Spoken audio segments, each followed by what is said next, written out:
In this video, learn how to forward emails from a webmail account to another webmail account in Hostinger. So let's get started. Once you log into your Hostinger account, this is the dashboard you will see. Next, click on the Emails tab and enter the Email section. Next, click the Mailboxes button associated with your domain.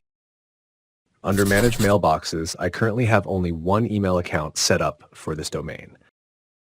To set up email forwarders in this webmail account, we will need to click this three-dotted More option. And again, from the list of options, we will need to select the Create Forwarders tab.